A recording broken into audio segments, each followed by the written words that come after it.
Good afternoon, ADB colleagues. Thank you for inviting me to participate in your Festival of Change, aptly entitled Empowering Voices, Transforming ADB. First, it's wonderful to return to Manila, to return to renew my friendships, to be with extended family, nieces, nephews, even grandniece and grandnephew. Just reminds me about large Filipino families. What an incredible opportunity for me. And of course, to return to ADB, where I joined ADB 23 years ago as a Level 4 Junior Environment Specialist and left as the acting USED in 2002. So in a sense, I'm back to where I started. Same floor, same office, same job. In the intervening years, so much have changed. Personally, I've gotten grayer, hopefully wiser, and for sure more battle scars to show and remember. I've returned to a changed ADB, or at least a changing ADB, one that needs to change in order to meet the demands of a changing region and a changing world. Today, the people in the region are faced with what I see as triple crisis.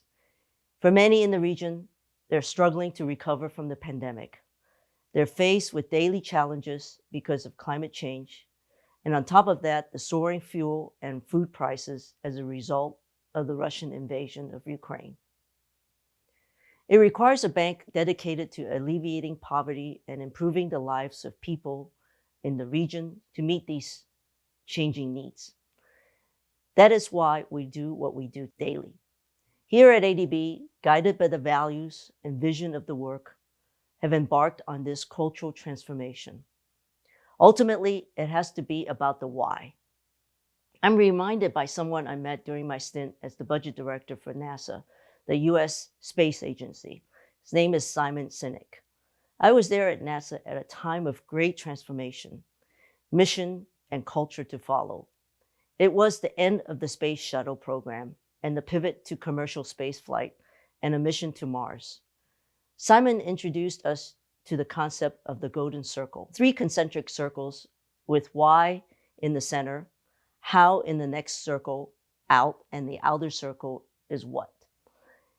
He said most organizations start with the what are we doing? Then we move to how are we doing it? And then the why do we do what we do? He said great organizations start with the why, then figure out how before focusing on the what. We should always continue to examine these 3 circles as we do our work. By the way, we should always examine this circle individually. Having 5 different careers and help with organizational transformation for many US government agencies, trust me, I know what I'm talking about. I think for ADB, we're pretty clear about the why. As I mentioned earlier, Strategy 2030 provides a guiding path for the why. But those of us that have been around on change knows this well. Culture will eat strategy alive. We can have great strategy, but the cultural transformation is critical to that strategy.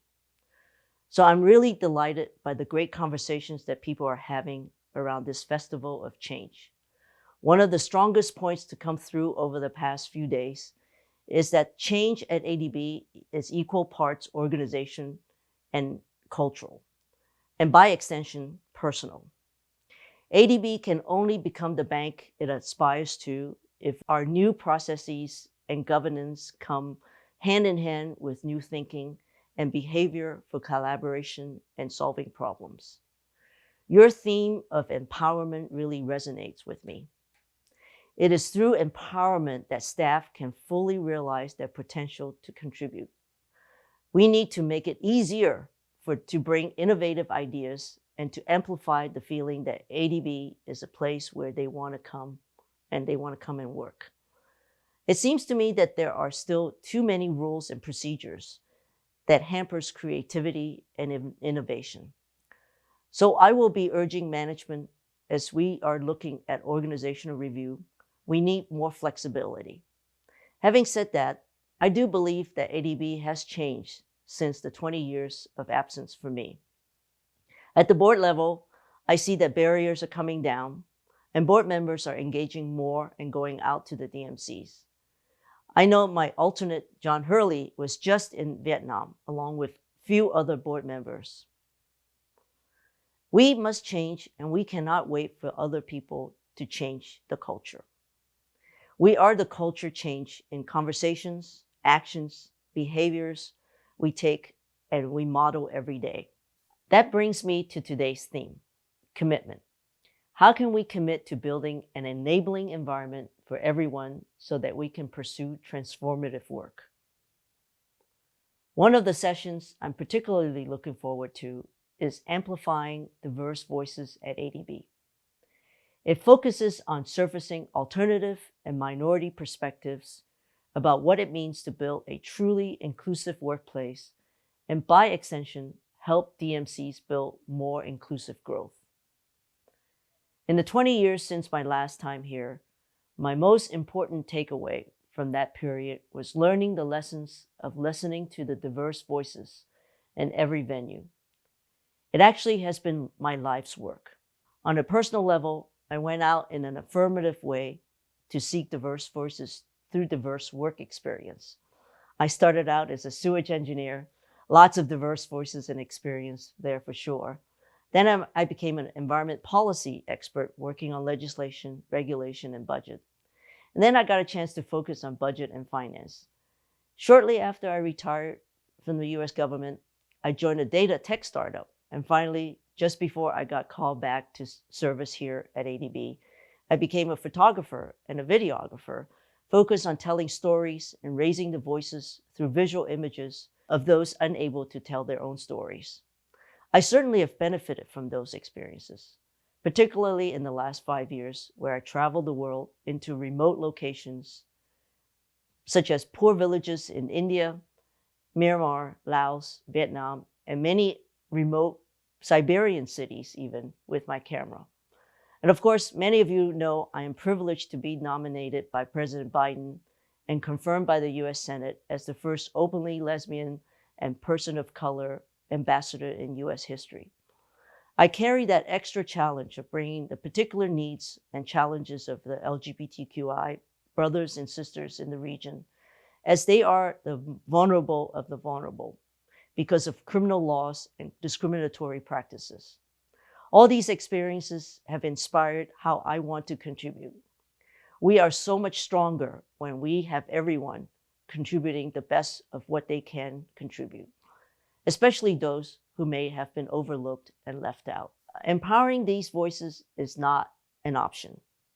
If we are a knowledge bank tackling challenges that are complex, cross-disciplinary, and culturally bound, we need to leverage nothing less than the full diversity of our perspectives and collective intelligence. Most importantly, this change is possible. My journeys are a testament to that. We don't have to wait for anyone to make it happen. Today, each of us can commit to reaching out, encouraging contributions from those voices we don't hear from as often. We can commit to showing up with empathy, curiosity for each other, especially when things get tough. This is the recipe for us to build the teams and a workplace that is client-centric, trustworthy, and ultimately realizes the transformative work we are all here to do. And always remember the why.